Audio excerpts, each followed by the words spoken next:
I can show you my hurts. I can show you my pain. In every scar of my own shame. It just seemed ridiculous how you would expect a group of people with no voice boxes to stand up and sing in a choir.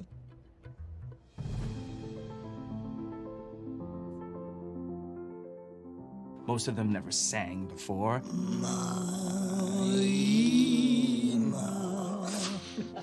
Most of them never were on stage before.